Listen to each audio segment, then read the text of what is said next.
Assalamualaikum warahmatullahi wabarakatuh. Selamat siang yang terhormat Bapak Haryadi Trihoyu Putra, SEMM sebagai dosen pengampu riset pemasaran. Sebelumnya perkenalkan nama saya Fadila Putri Ramadhani dengan NIM 5111911170 dan kedua rekan saya yang bernama Indah Aprilia Eka Putri dengan NIM 5111911176 dan Nanda Monika Febrian dengan NIM 5111911178. Di sini kami akan mempresentasikan hasil usulan penelitian kami dengan berjudul pengaruh celebrity endorser terhadap loyalitas pelanggan yang dimediasi kepuasan pelanggan MS Glow. Baik, yang akan saya bahas dalam presentasi hari ini yaitu yang pertama ada rumusan gejala riset pemasaran, kedua ada rumusan masalah riset pemasaran, ketiga ada identifikasi masalah, keempat maksud dan tujuan penelitian, kelima model konseptual, keenam metodologi penelitian, ketujuh informasi pengolahan data, kedelapan hasil uji dan pembahasan, kesembilan implikasi ilmiah dan implikasi manajerial. Selanjutnya di sini ada rumusan gejala riset pemasaran di mana berdasarkan hasil riset growth of revenue of the beauty and personal care market in Indonesia from 2017 and 2025 by segmen Statista di mana dapat memprediksi segmen kecantikan dan perawatan pribadi yang akan bertumbuh sekitar 6,46% setiap tahunnya. Lalu hal ini dapat mendorong kuat oleh kontribusi penjualan secara online yang dapat diperkirakan akan mencapai 25% pada tahun 2021. Lalu berdasarkan hasil data yang tertera pada kompas.co.id yang menunjukkan bahwa penjualan skincare lokal yang terbilang cukup hebat dalam 2 minggu pertama di bulan Februari 2021 yaitu merupakan MS Glow yang berada pada urutan yang pertama dengan mencapai penjualan sebesar 38,5 miliar untuk brand skincare lokal. Artinya MS Glow menjadi produk skincare terlaris pada tahun 2021. Rumusan masalah riset pemasaran pada penelitian ini, maka MS Glow dijadikan sebagai objek penelitian karena dengan berhasil mengelola bisnisnya dengan baik, di mana 38, miliar itu merupakan penjualan dari MS Glow, lalu 6,46% merupakan kecantikan dan perawatan, dan 25% ini merupakan penjualan secara online. Selanjutnya di sini ada identifikasi masalah pada penelitian ini. Yang pertama, apakah celebrity endorser berpengaruh positif terhadap loyalitas pelanggan? Kedua, baik, di sini saya Indah Aprilia Eka Putri dengan NIM 5111911176 izin melanjutkan pembahasan dari teman saya sebelumnya yaitu Fadila. Di sini ada maksud dan tujuan penelitian. Nah, maksud dari penelitian kami kali ini yaitu untuk menganalisis mengenai pengaruh celebrity endorser terhadap loyalitas pelanggan yang dimediasi oleh kepuasan pelanggan produk MS Glow. Baik, selanjutnya ada tujuan penelitian. Apa itu tujuan penelitian kita kali ini? Yang pertama adalah untuk menganalisis pengaruh celebrity endorser terhadap loyalitas pelanggan MS Glow. Yang kedua, untuk menganalisis pengaruh celebrity endorser terhadap kepuasan pelanggan MS Glow. Yang ketiga, untuk menganalisis pengaruh kepuasan pelanggan terhadap loyalitas pelanggan. Dan yang terakhir atau yang keempat, yaitu untuk menganalisis pengaruh celebrity endorser terhadap kepuasan pelanggan dalam memediasi pengaruh celebrity endorser terhadap loyalitas pelanggan. Baik, di sini ada model konseptual. Nah, celebrity endorser berpengaruh positif terhadap loyalitas pelanggan sebagai H1 atau hipotesis 1. Selanjutnya ada celebrity endorser berpengaruh positif terhadap kepuasan pelanggan sebagai H2 atau hipotesis kedua. Selanjutnya ada kepuasan pelanggan berpengaruh positif terhadap loyalitas pelanggan sebagai H3 atau hipotesis ketiga. Dan yang terakhir yaitu kepuasan pelanggan berpengaruh dalam memediasi pengaruh celebrity endorser terhadap loyalitas pelanggan sebagai hipotesis keempat. Selanjutnya di sini ada slide yang akan membahas operasionalisasi variabel. Nah, untuk celebrity endorser yang pertama ada ulasan tentang tingkat kepercayaan, ulasan tentang keahlian, ulasan tentang daya tarik, dan selanjutnya ada ulasan tentang tingkat kepedulian, dan yang terakhir yaitu ulasan tentang kemiripan. Selanjutnya ada loyalitas pelanggan. Apa aja operasionalisasi variabelnya? Yang pertama adalah pembelian ulang, yang kedua adalah kebiasaan mengkonsumsi merek tersebut, yang ketiga memberi tanggapan yang positif tentang merek tersebut, dan yang terakhir adalah merekomendasi merek kepada orang lain. Dan yang terakhir yaitu kepuasan pelanggan. Apa saja operasionalisasi variabelnya? Yang pertama yaitu kesesuaian harapan, yang kedua minat berkunjung kembali, dan yang terakhir yaitu kesediaan merekomendasikan. Selanjutnya ada populasi dan sampel. Nah, populasi dalam penelitian kali ini adalah konsumen yang pernah membeli produk perawatan MS Glow.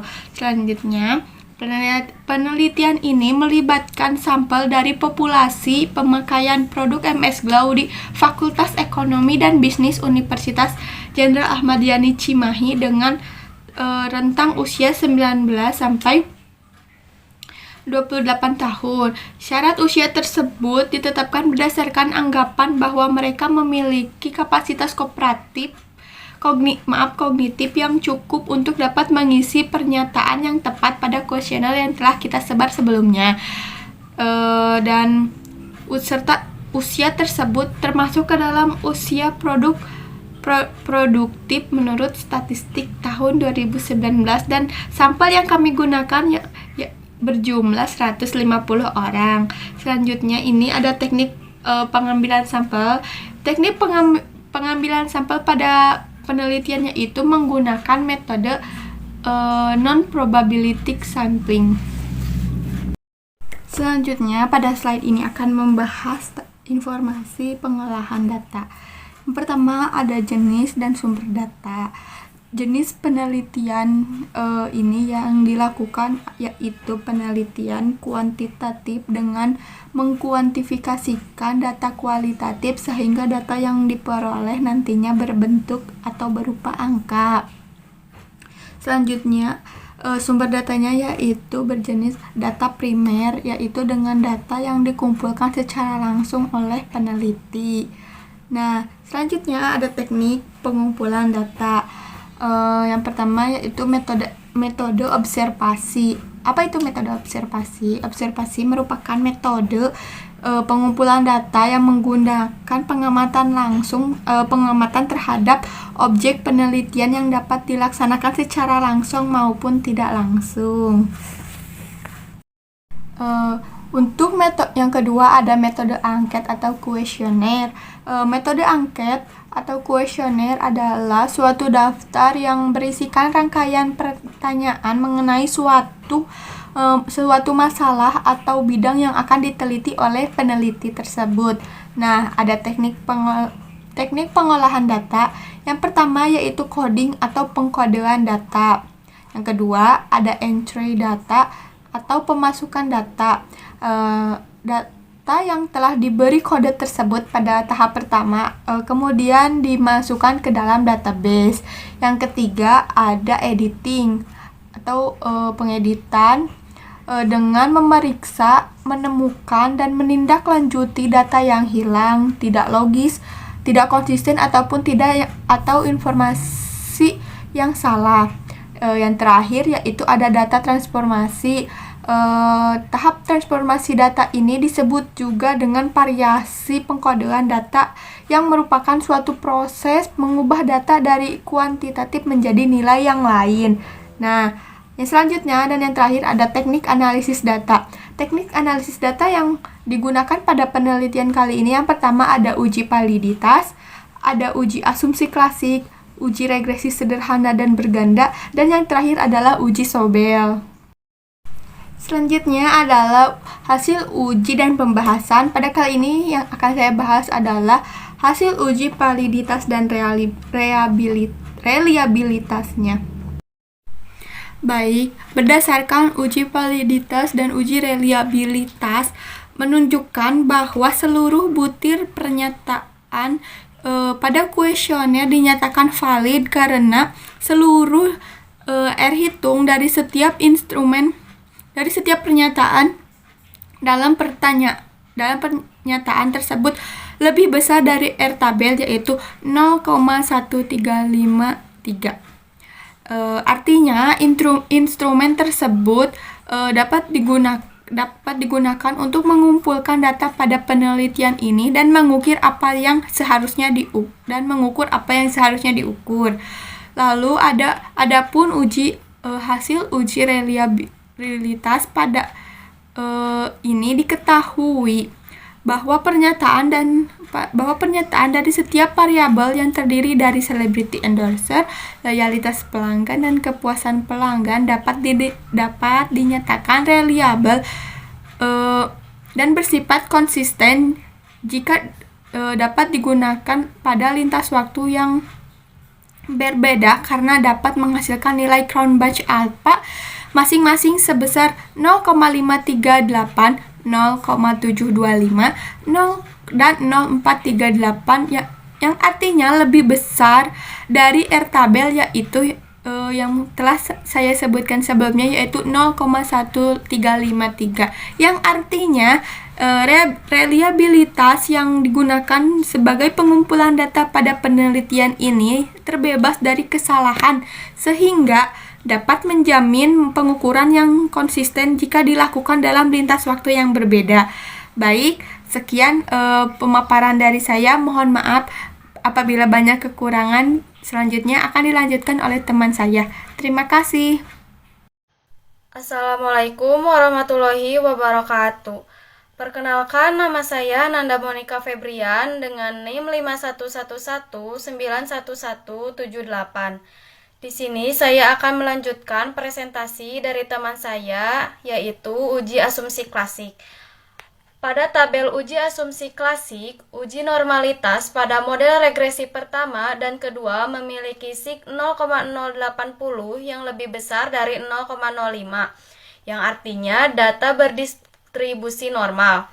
Hasil uji multikulineritas pada model regresi pertama dan kedua menunjukkan bahwa data model regresi tersebut terbebas dari multas, yang artinya antar variabel independen dan model regresi keduanya tidak saling berkolerasi.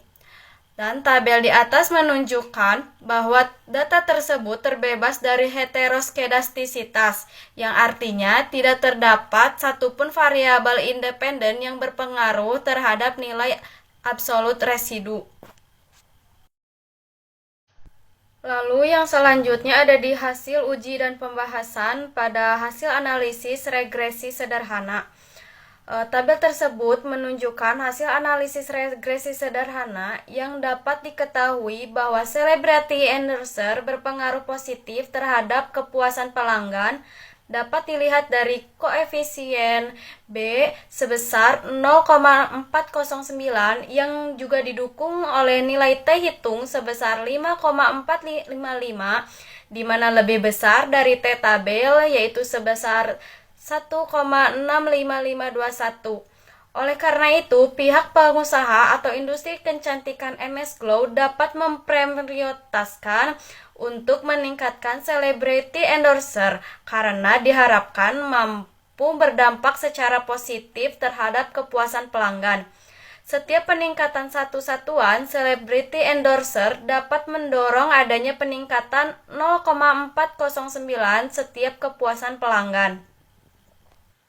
Lalu yang selanjutnya ada di hasil analisis regresi berganda.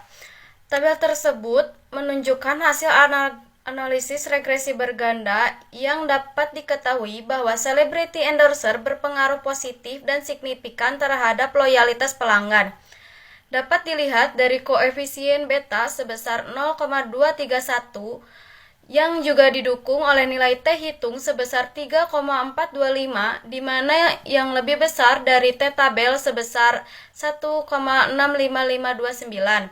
Sementara itu, kepuasan pelanggan berpengaruh positif dan signifikan terhadap loyalitas pelanggan dan nilai koefisien beta sebesar 0,809 yang juga didukung dengan T hitung sebesar 8,320, di mana lebih besar dari T tabel sebesar 1,65529. Dengan demikian, pihak pengusaha atau industri kecantikan MS Glow dapat memprioritaskan untuk meningkatkan kepuasan pelanggan karena diharapkan mampu berdampak positif terhadap loyalitas pelanggan. Setiap peningkatan satu satuan kepuasan pelanggan dapat mendorong adanya peningkatan 0,809 satu satuan loyalitas pelanggan. Baik, untuk yang selanjutnya ada di hasil uji Sobel. Pada tabel hasil uji Sobel menggambarkan hasil uji peran kepuasan pelanggan dalam memediasi pengaruh selebriti endorser terhadap loyalitas pelanggan.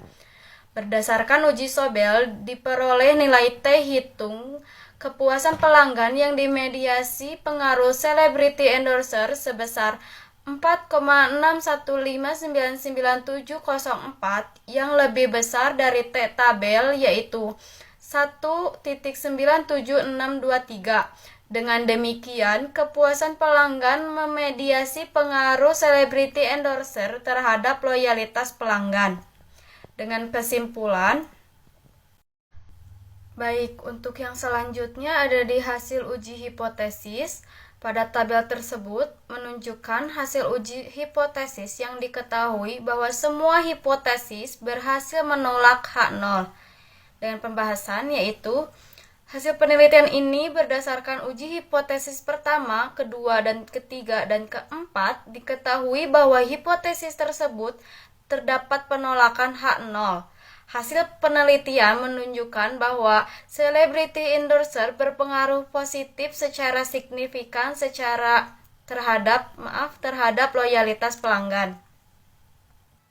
Hasil uji hipotesis selanjutnya menunjukkan bahwa celebrity endorser berpengaruh positif secara signifikan terhadap kepuasan pelanggan.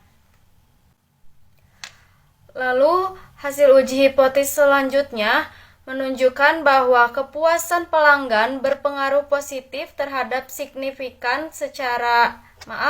terhadap loyalitas pelanggan.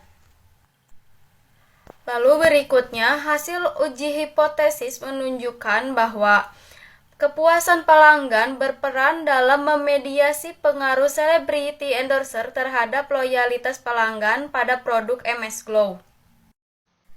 Baik, untuk selanjutnya ada di implikasi ilmiah. Bagi para akademisi dan pembaca untuk memperluas penelitian dengan mempertimbangkan variabel lainnya yang berpengaruh terhadap kepuasan pelanggan. Misalnya, kualitas pelayanan, penetapan harga, dan lainnya. Dan bagi peneliti selanjutnya, diharapkan di masa yang akan datang dapat digunakan sebagai salah satu sumber data dan untuk penelitian dan dilakukan penelitian lebih lanjut berdasarkan informasi yang lebih lengkap dan lebih luas. Lalu yang terakhir ada di implikasi manajerial. Bagi tim pemasaran PT Kosmetik Cantik Indonesia selaku perusahaan yang menaungi MS Glow, diharapkan dari penelitian ini dapat memberikan masukan dan kebijakan dengan upaya menarik kepuasan pelanggan dengan tetap mempertahankan kualitas produk dan memperhatikan pemilihan siapa yang akan menjadi selebriti endorsernya, sehingga terciptalah loyalitas pelanggan. Cukup sekian presentasi dari saya, mohon maaf apabila ada kesalahan kata. Selanjutnya akan dilanjutkan oleh moderator. Terima kasih. Baik, sekian yang kami bisa sampaikan dalam presentasi usulan penelitian kali ini. Wassalamualaikum warahmatullahi wabarakatuh.